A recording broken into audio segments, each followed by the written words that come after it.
Live. Hello and welcome friends, sports nine में आपका स्वागत है। भारत के लिए पेरिस ओलंपिक से सबसे बड़ी खबर सामने आ रही है, जहां पे पहलवानी में 50 केजी कैटेगरी में वुमेन्स में विनेश फोगाट ने फाइनल में अपनी जगह बना ली है। क्यूबा की पहलवान को हरा दिया उन्होंने। कमाल का मुकाबला रहा और जिस तरीके से विनेश फोगाट ने बेहतरीन खुशखबरी पूरे भारतवासी वासियों को दी है। इनफैक्ट दीपेश मेरे साथ ही मौजूद है। दीपेश, क्या कहना चाहेंगे? जिस तरीके से कमाल की बाउट थी, मैच हमने साथ में ही देखा और जिस तरीके से विनोज के चेहरे पे वो कॉन्फिडेंस नजर आ रहा था, जब राइट फ्रॉम द पॉइंट जब से उन्होंने एंट्री ली है, उसके बाद से ही वो शक्ल पे नजर आ रहा था कि इस बार गोल्ड से कम कुछ मानने वाली नहीं है विनेश। हाँ, बिल्कुल वो कॉन्फिडेंस, वो ऑरा, वो सब कुछ जिस तरीके से पहली ही बाउट में इतनी बड़ी चैंपियन खिलाड़ी को, raining Olympic champion, world champion, 82 match से अनबीटन खिलाड़ी सुसाकी को उन्होंने हराया था। वहां से फिर चीजें अब बिल्कुल औपचारिक रह गई हैं। मैच उनको हर एक खेलना है, लेकिन किस तरीके से, आपने कहा बहुत अच्छी बाउट थी। मैं इसको सेमीफाइनल लाइक बाउट तो बिल्कुल नहीं कहूंगा। एक तरफा मात हमारी लड़की ने उनको दी है। किस तरीके से खेली है, बिल्कुल एकदम गर्व वाली फीलिंग भाई आ चुकी है यहाँ पे। एकदम सीना, छाती, आप कुछ भी कह लीजिए, चौड़ा हो चुका है गर्व से फिलहाल मेरा। और जिस तरह का परफॉर्मेंस दिया है विनेश फोगाट ने, मतलब अभी तक बात हो रही थी ब्रोंज की, कि ब्रोंज मेडल के लिए चलो चांसेस हैं, लेकिन मैं शुरू से एक बात कह रहा था कि गोल्ड मेडल से कम अब कुछ नहीं चाहिए। जिस तरीके से वो अभी तक खेल रही हैं, अब सिल्वर से भी काम नहीं चलेगा, गोल्ड मेडल चाहिए। और शायद उसी की तरफ धीरे धीरे धीरे धीरे करके विनेश बढ़ रही हैं। बात करके देखिए पिछले उन्हीं 10-11 महीने, 1 साल तक उनका क्या हाल था, किस तरीके से सब चीज़ से जूझ रही थी, कैसे नेशनल ट्रायल में एक अननेम, मतलब बहुत बड़ा किसी का नाम नहीं था उस फाइटर ने, जिस तरीके से विनेश को हराया। लेकिन उसके बाद फिर आके उन्होंने जिस तरह अपने आप को तैयारी की, ओलंपिक का टिकट कटाया, और ओलंपिक का टिकट कटाने के बाद आज की डेट में भारत की सबसे कामयाब महिला पहलवान बन चुकी हैं। और अगर गोल्ड मेडल जीतती हैं तो भारत की सबसे कामयाब ओलंपियन बन जाएंगी पहलवानी के मामले में। किस लेवल का करियर, मतलब किस तरीके की वो उठापटक रही, किस तरीके का स्ट्रगल रहा, और फिर यहाँ ओलंपिक्स में आना, बिल्कुल एकदम गर्व के साथ साथ वो थोड़ा सा जो कहते हैं ना, एक फीलिंग ऐसी आ रही है अंदर से, मतलब थोड़ा थोड़ा फील हो रहा है कि हाँ भाई किस तरह मेहनत की है, मतलब थोड़ा इमोशनल फील हो रहा है विनेश के लिए। लेकिन बहुत खुश हूँ वाकई में। इसी तरीके से मेरे जैसा हाल देश के करोड़ों देशवासियों का भी होगा, जो लगातार उनके प्रदर्शन पर नजर रख रहे हैं, जिनको लगातार उनसे मेडल की आस है। अब हमारा टाइम शुरू हो चुका है, चाहे विनेश फोगाट की बात हो, हॉकी की बात हो, या फिर हमारे जो चैंपियन है नीरज चोपड़ा, उनकी बात हो। दीपेश, नीरज चोपड़ा पे तो बिल्कुल बात करेंगे। उन्होंने भी फाइनल में क्वालिफाई कर लिया, लेकिन जिस तरीके से दीपेश 5-0, मतलब आप सेमीफाइनल मुकाबला खेल रहे हैं ओलंपिक का, ये कोई छोटी मोटी चीजें नहीं है। और ओलंपिक का फाइनल मुकाबला आप खेल रहे हैं, 5-0 से हराना, ये दिखाता है क्लियर डोमिनेंस कि आप किस लेवल पे हैं, परफॉर्म कर रहे हैं। क्यूबा की रेसलर ऐसा नहीं है कि खराब थी, बहुत सारी बड़ी ट्रॉफीज वो जीत चुकी हैं ऑलरेडी, लेकिन इसके अलावा जिस तरीके से उनको हराया। और दूसरी चीज दीपेश की, मतलब एक दिन पहले इंडिया के लिए ओलंपिक्स में ये दिन कुछ खास अच्छा नहीं रहा था। हमने देखा लक्ष्य सेन सेमी में जाके हार जाते हैं, उसके बाद और भी बहुत सारे बैकलैश भारतीय टीम को फेस करने पड़ते हैं। शूटिंग में हम चौथे नंबर पे फिनिश करते हैं, तो बार बार नंबर 4 नंबर 5 पे फिनिश करके कहीं ना कहीं एक बूस्ट अप चाहिए था, बहुत इंपॉर्टेंट था। और जिस तरीके से विनेश ने काम किया है, 5-0 से क्लियर डोमिनेंस दिखाई है, मुझे लगता है कि बहुत ज्यादा खुश होगा देश। देश खुश होगा भाई। देश के दो लोग यहाँ पे बैठे हुए, उनके चेहरे पर जिस तरीके से बातचीत करते हुए आप खुशी देख पा रहे हैं, तो देश तो बिल्कुल खुश होगा। फिलहाल ये मतलब एक पूरा स्ट्रगल स्टोरी देखेंगे ना, ऐसा लग रहा है जैसे किसी मूवी का क्लाइमैक्स सीन चल रहा है। जिस तरीके से डिसअपॉइंटमेंट के साथ 2016 के रियो ओलंपिक्स में बाहर हुई थी, चोटिल हुई थी दूसरे राउंड में, मेरे को अभी भी याद है, क्वार्टर फाइनल मुकाबले में चीन की रेसलर से उनका मुकाबला चल रहा था, उस वक्त चोटिल हो गई। चोटिल होने के बाद लगातार रो रही थी, क्योंकि ये माना जा रहा था कि विनेश फोगाट इस बार ओलंपिक्स में हमारी सबसे बड़ी आस है। और प्रोबेबली पिछले 10-12 सालों में अगर हमारा सबसे खराब कोई ओलंपिक कैंपेन रहा है तो वो रियो ही रहा है। सिर्फ 2 मेडल आए, Sakshi Malik bronze, PV Sindhu silver medal. वहां विनेश फोगाट से बहुत ज्यादा हमको आस थी, बहुत ज्यादा चांसेस थे उनके जीतने के, लेकिन एक अनफॉर्चुनेट मैच के बाद फिर वो बाहर हो जाती हैं। सेम होता है 2020 में। पूरी आस थी, सब कुछ माना जा रहा था कि विनेश है उस बड़े प्लेटफॉर्म की खिलाड़ी, बड़े प्लेटफॉर्म की रेसलर जो कुछ करके दिखा सकती है, लेकिन वहां भी वो बाहर हो जाती हैं। इस बार चीजें पूरी थी, दुनिया भर की नजरें थी, देश की पूरी नजरें थी। जिस तरह का बवाल हुआ था, लीड कर रही थी रेसलर्स प्रोटेस्ट को भी, आप देख ही रहे होंगे लगातार जितनी भी वो चीजें सब कुछ हो रही थी। खैर उनके बारे में बात इस अच्छे मौके पे कतई नहीं करनी चाहिए। एक लड़की ने पूरे देश का इस वक्त जो सीना है वो गर्व से चौड़ा कर दिया है, और शायद इसी वजह से इतनी ज्यादा फोकस आपको नजर आ रही है कि हर बाउट से पहले उनके मुंह पे एक चीज दिख रही है, उनके चेहरे पर एक चीज बड़े आराम से हमको समझ में आ रही है कि कॉन्फिडेंस किस लेवल का है। यहाँ वो हारने कतई नहीं आई है। जिस तरह की बॉडी लैंग्वेज होती है एक पहलवान की, बता देती है। वरना आप नर्वसनेस एक देखेंगे एक पहलवान के मन में, अपना आखिरी ओलंपिक कोई पहलवान खेल रहा होता है तो थोड़ा दबा दबा फील करता है। 2016 में जैसे योगेश्वर दत्त आए थे, पहले राउंड में बाहर हो गए थे, मेरे को अभी तक अच्छी तरीके से याद है, जबकि 2012 के मेडलिस्ट थे 2016 में जब खेलने आए तो प्रेशर के मारे पहले राउंड में बाहर हो गए। और कितने ऐसे केस हैं, आप अभिनव बिंद्रा का केस ले लीजिए, 2012 के 8 में बीजिंग में उन्होंने गोल्ड मेडल जीता, 12 में कोई खास कुछ कर नहीं पाए थे लंदन ओलंपिक्स में। तो ये चीजें कुछ ऐसी हैं जो बहुत स्पेशल फील करा दे हैं।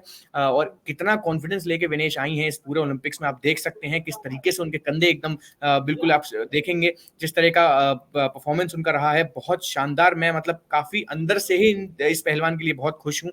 और सीरियसली अब दिल सिल्वर से नहीं मानेगा, मैं बहुत बड़ी उस चीज को डिसअपॉइंटमेंट मानूंगा अगर अब विनेश फोगाट का सिल्वर आता है तो। दीपेश, जिस तरीके से लगातार कांग्रेचुलेशंस आ रहे हैं, हम देख रहे हैं बार-बार, बहुत सारे लोग हमारे साथ जुड़े हुए हैं। लेकिन दीपेश, पहला सवाल मेरा आपसे यही रहेगा, पहला मैच जिस तरीके से उन्होंने हराया जापान की रेसलर को, 4 बार की वर्ल्ड चैंपियन थी, और ऐसा माना भी जा रहा था, सोशल मीडिया पे भी ये बहुत बज़ था कि भई अगर विनेश पहला मुकाबला, जो पहला बाउट है, क्योंकि सीड 1 थी उनकी ओपोनेंट, जिनको हराया उन्होंने, अगर उनको हरा जाती हैं तो फिर मेडल हमारा ऑलमोस्ट पक्का है। ये बातें लगातार चल रही थी। कितना इंपॉर्टेंट हो जाता है एक खिलाड़ी के लिए इस तरीके के मुकाबले से आगे आने के बाद? शायद आपको इतना ज़्यादा कॉन्फिडेंस आ गया कि अब वो उनके चेहरे पे बिल्कुल जिस कॉन्फिडेंस की हम अब बात कर रहे हैं, शायद पहले मैच में अगर हम देखते तो वहीं से आया वो कॉन्फिडेंस, क्योंकि जब आप 4 बार के वर्ल्ड चैंपियन को हराते हैं, पिछले ओलंपिक्स के गोल्ड मेडलिस्ट को हराते हैं, तो आपके अंदर वो कॉन्फिडेंस आ जाता है, वो भी पहले मैच में।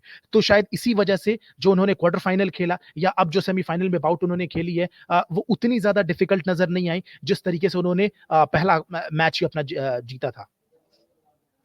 बिल्कुल, बिल्कुल आयुष, मतलब कॉन्फिडेंस तो किस लेवल का होगा आप सोचो ना, एक खिलाड़ी 5 साल से हारी नहीं है, 82 मैच जीत चुकी है, 83वां मैच हारी है विनेश फोगाट के अगेंस्ट।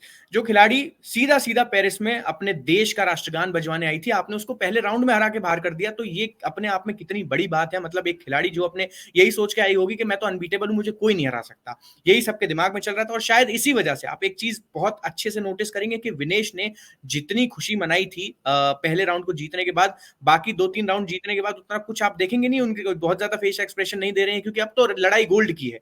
पहले बने रहने की थी, अब लड़ाई गोल्ड की है, सीधी-सीधी बात है। और जिस तरह सुसाकी को हराने के बाद उन्होंने अपना इमोशंस दिखाए, ग्राउंड मैट पे वो पीछे हाथ करके लेट जाना या फिर जिस तरह उछल रही थी, तो ये चीज़ें कहीं न कहीं बताती हैं वो इंपॉर्टेंट बाउट थी। उसे जीतने के बाद बिल्कुल दुनिया भर में ये बातें होने लगी कि अब तो गोल्ड से कम कुछ नहीं, सीधी-सी बात यही थी। और अब गोल्ड से कम कुछ चलेगा भी नहीं। भाई मैं यही मानूँगा सबसे बड़ी डिसअपॉइंटमेंट मेरे जर्नलिज्म करियर की होगी, अगर यहाँ से मैं कम से कम एक लाइव कल आके ये ना करूँ कि विनेश फोगाट ने गोल्ड मेडल जीत लिया है, तो मेरा दिल तो वही चाहता है, वही होना भी चाहिए। और बहुत दिन से मतलब ये तमन्ना है, बहुत अभी देखा ही था 2021 में जब टोक्यो ओलंपिक्स हुए तो नीरज चोपड़ा ने राष्ट्रगान बजवाया था, कई सालों के बाद 2008 के बाद 21 में बजा था, अब 21 के बाद 24 में पेरिस में भी एक बार देश का राष्ट्रगान बजते हुए देखना चाहते हैं। मतलब बहुत दिन से मतलब हम भी कवरेज कर रहे हैं, लगातार ऑफिस आ रहे हैं, शिफ्ट फ्लक्चुएट हो रही है ऊपर नीचे, किस मोमेंट के लिए? एक उस मोमेंट के लिए जहाँ विनेश ने हमको ऑलमोस्ट लाके खड़ा कर दिया है। बिल्कुल दीपेश, और जिस तरीके से विनेश ने खुशखबरी दी है, मतलब इमेजिन करिए कल एक गोल्ड आ जाए भारत के लिए, क्योंकि इस ओलंपिक में अभी तक अगर बात करें तो हमने मेडल्स तो जीते हैं, लेकिन केवल ब्रॉन्ज मेडल आए हैं, और ना सिल्वर आया है ना गोल्ड आया है। उम्मीद यही करेंगे कि एक गोल्ड इस बार भी आए और ये विनेश ही लेके आए। और भी उम्मीदें हैं, भारतीय हॉकी का सेमीफाइनल चल रहा है, वहाँ पे भी अच्छा प्रदर्शन करेगा। अब इंडियन हॉकी से भी उम्मीद होगी, लेकिन कहीं ना कहीं जिस तरीके से विनेश फोगाट ने कमाल का प्रदर्शन किया है, उस पे तो बिल्कुल जश्न की बात है पूरे देश के लिए। दीपेश, एक सवाल और रहेगा कि मतलब फाइनल में जगह बना ली है, अब माइंडसेट क्या होगा एक खिलाड़ी के तौर पे, क्या सोच रही होंगी? क्योंकि इमोशनल तो बिल्कुल हो गई थी, हमने देखा कोच साहब के साथ रो रही थी वो मैच जीतने के बाद, जिस तरीके से विजुअल्स आए, कमाल के विजुअल्स थे, रोंगटे खड़े करने वाले। फाइनल में जगह बन चुकी है, अब एज़ अ प्लेयर वो क्या सोच रही होंगी? मतलब उनके दिमाग में क्या चल रहा होगा कि फाइनल बाउट किस तरीके से खेलनी है? क्योंकि जो सबसे इम्पोर्टेंट चुनौती थी, उनसे तो वो पार आ चुकी थी पहले ही मैच में। स्टिल मतलब मैं अभी भी मानूंगा गोल्ड मेडल बाउट ही होती है, वहां जीतना बहुत जरूरी है, उसका प्रेशर अलग होता है। अब आपको अब देश आपसे सिर्फ मेडल की उम्मीद नहीं कर रहा है, मेडल आपने कंफर्म कर दिया है। अब अगले 5-6 घंटे में ये लोग एकदम शांत हो जाएंगे, कोई टेंशन वाली बात है नहीं। अब दिमाग में सिर्फ एक बात चलेगी कि गोल्ड मेडल। अब उम्मीदें ज्यादा हैं, उम्मीदें ज्यादा होंगी तो प्रेशर ज्यादा है, और जो दूसरा पहलवान है वो भी लड़कर ही वहां पहुंच रहा है, कोई ऐसे हार कर नहीं पहुंच रहा है, तो ये बहुत इंपॉर्टेंट चीज है।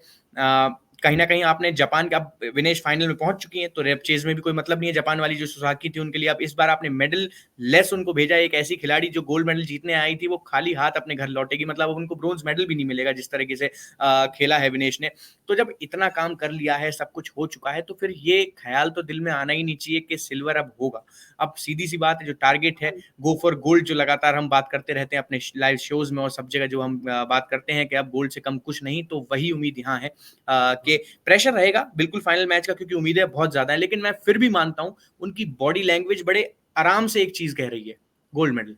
ये चीज मैंने अभी तक देखी नहीं है, एक बार भी मैंने विनेश को प्रेशर में नहीं देखा है पूरे टूर्नामेंट में अब तक। और ये मैं बाय फार कम करीब करीब भी नहीं तो 12 साल बाद ये एक चीज देख रहा हूँ। जब आप देखेंगे, एक समय था सुशील कुमार की ऐसी बॉडी लैंग्वेज हुआ करती थी 2012 तक, जब वो ब्रोंज मेडल जीतने के बाद सिल्वर मेडल जीते थे वहां के। लेकिन अब फाइनली एक फाइटर, एक रेसलर हमारे पास ऐसी है जिसकी बॉडी लैंग्वेज में वो बात झलकती है कि हाँ अब मुझे गोल्ड मेडल चाहिए।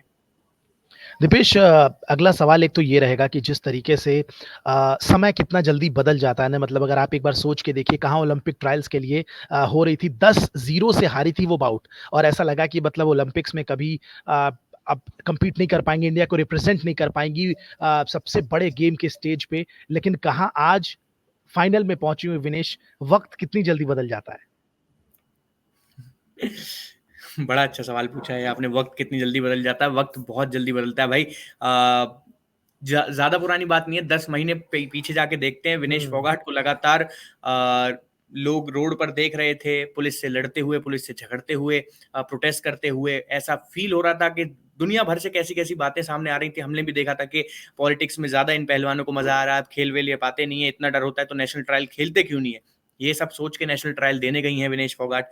एक अननेम्ड सी फाइटर ने उनको 10-0 से हराया था, तो मैं तो कतई उम्मीद करके नहीं बैठा था कि वहां से उठ के इतनी तैयारी अगले 8-7 महीने में कर लेंगी कि सीधा जाके आप उनको देखेंगे कि एक ओलंपिक फाइनल के स्टेज तक पहुंच जाएंगी और आज गोल्ड मेडल की सबसे बड़ी होप, हमारी उम्मीद सबसे बड़ी वो बन जाएंगी। तो चीजें बहुत, मतलब अप्स एंड डाउन्स बहुत रहे हैं, अप्स तो है ही नहीं इसमें, डाउन्स ही ज्यादा हैं। आप देखेंगे तो बहुत ज्यादा मुश्किलों से उठ के आई है ये खिलाड़ी, बहुत ज्यादा मेहनत की है लगातार, उन्होंने देखा ही है। और जिस तरह की कमेंट्स भी मैं देख पा रहा हूँ कमेंट सेक्शन में, जैसी बातें हो रही हैं, and now women's are ruling, बिल्कुल women's are ruling, women's are ruling our sport. और जब तक मेडल आ रहा है भाई देश के लिए, हमारे देश की महिलाएं अब कहाँ पीछे रह ही रही हैं, आप देख ही रहे हैं लगातार हर चीज में सबसे आगे हैं। चाहे बात पीवी सिंधु की हो, साइना नेहवाल की हो, एक मोटा मोटा अगर आंकड़ा निकाल के भी देखा जाएगा तो कहीं ना कहीं महिलाओं के मेडलों की संख्या ज्यादा हो चुकी है, विच इज वेरी गुड। अरे मतलब इसी इसी इसी ओलंपिक में देख लीजिए, मैं कह रहा हूँ हमारी जो व्यूअर है नितिशा शर्मा, इनके कमेंट पे ही अगर मैं आता हूँ दोबारा, तो इन्होंने कहा है कि नाउ वुमेन्स आर रूलिंग। अब देखिए बात सिंपल सी है, इसी ओलंपिक में अगर आप देख लीजिए, अगर जिस तरीके से बनु भाकर ने 2 मेडल दिलाए हैं आपको, और अब ये विनेश फोगाट ने 1 मेडल आपके लिए कंफर्म कर लिया है, तो कहीं ना कहीं ये बात तो बिल्कुल सही है। हमारे व्यूअर्स लगातार सही बोल रहे हैं, मैं अग्री ही करूंगा उनके साथ, क्योंकि जिस तरीके से प्रदर्शन रहा है, महिलाओं का कमाल रहा है। और दीपेश, अब एक फाइनल सवाल मैं इनफैक्ट अपने व्यूअर से भी पूछना चाहूंगा, अगर आप जवाब देना चाहें, क्या लगता है फाइनल में इंडिया मांगे गोल्ड, फाइनल एक गोल्ड आने वाला है इस ओलंपिक में। यार अब इस पे तो क्या बोलूं, मतलब अब इससे ज्यादा क्या इस चीज पे बताऊं कि गोल्ड आना चाहिए कि गोल्ड नहीं आना चाहिए। गोल्ड तो भाई अब इस गोल्ड से कम आप क्या उम्मीद करेंगे। मतलब एक फाइटर आपको पहले राउंड में ही इतनी बड़ी चैंपियन को हरा देती है, जो रेनिंग ओलंपिक चैंपियन है वो इस बार खाली हाथ जा रही है। मैं लगातार एक बात कह रहा हूँ उनको लेके, सुसाकी बहुत बड़ी रेसलर है, वो शायद दोबारा ऐसा चांस किसी रेसलर को दे भी नहीं जो विनेश को मिल गया। उसके बाद आपने क्वार्टर फाइनल बाउट भी जीती है, फिर उसके बाद आपने सेमीफाइनल बाउट भी जीत ली। अब सिल्वर सोच के देखिए, मतलब यहाँ से सिल्वर मेडल अपने आप में एक खराब फीलिंग आएगी। अब भाई गोल्ड से कम कुछ नहीं, एक बार दिल है बिल्कुल इस 3 साल के बाद के कम से कम पेरिस में जो वो नेशनल एंथम जिसकी उम्मीद लगातार कर रहे हैं वो एक बार बजते हुए देखना चाहते हैं भाई। हम भी कि हमारे देश का झंडा भी, सारे जो तीनों देशों के झंडे होते हैं वहां पोडियम पे जाने के बाद, उसमें बीच में भारत का झंडा हो, सबसे ऊपर जाए, उसके बाद फिर वहां नेशनल एंथम हमारे देश का बजे। जिस तरीके से नीरज चोपड़ा ने अब 3 साल पहले करवाया था, फिर 2008 में अभिनव बिंद्रा ने करवाया था। बहुत ज्यादा ये चीजें आप होते देखेंगे नहीं, लेकिन स्टिल मतलब विनेश के केस में ज्यादा मैटर करती हैं ये चीजें, क्योंकि जिस तरह का स्ट्रगल रहा है, आपने जिसे अगर पूरा पिछले के 10-11 महीने आप उठा के देखेंगे तो बहुत ज्यादा उन्होंने अपने आप में स्ट्रगल किया है। और शायद उस स्ट्रगल को देखते हुए ये चीज है कि अब वो गोल्ड मेडल ही चाहिए जिसकी बात लगातार हम कर रहे हैं। सिल्वर से अब काम नहीं चलेगा, मेरे लिए तो सबसे बड़ी डिसअपॉइंटमेंट होगी। मैं अपने आप को ये चीज कतई नहीं समझा पाऊंगा। मैं इसी तरह लूंगा कि ये कुछ नहीं है, मतलब इससे आप क्या है, एक हाँ एक ये हो गया कि सिल्वर मेडल आ गया किसी विमेन रेसलर का, थोड़ा वो अपने आप को सांत्वना देने वाली बात हो गई कि नहीं इतने बड़े स्टेज पे सिल्वर मेडल भी बहुत होता है, लेकिन नहीं, दिल नहीं मानेगा, दिल को गोल्ड चाहिए, गोल्ड ही चाहिए हर हाल में। चलिए जी, लगातार बाकी इवेंट्स पे भी हमारी नज़रें बनी रहेंगी। दिल को गोल्ड चाहिए, दीपेश ने कह दिया है, इंडिया माँगे गोल्ड। विनेश कैसा प्रदर्शन करती हैं फाइनल में, उस पे भी डिपेंड करेगा, उस पे भी हमारी नज़रें बनी रहेंगी। नीरज चोपड़ा हैं हमारे कंटेंशन में, लगातार फाइनल में वो भी क्वालीफाई कर चुके हैं, उन पे भी नज़रें हैं। इंडियन हॉकी टीम से हमारी बहुत सारी उम्मीदें हैं, तो पूरे ओलंपिक्स पर लगातार हमारी नज़र बनी रहेगी। लेकिन फिलहाल जश्न का माहौल है, क्योंकि भारत का मेडल पक्का हो चुका है। पहलवानी में विनेश फोगाट ने क्यूबा के रेसलर को हरा दिया सेमीफाइनल बाउट में और फाइनल में एंट्री कर ली है, यानी कि अब भारत का एक सिल्वर एटलीस्ट तो पक्का हो चुका है।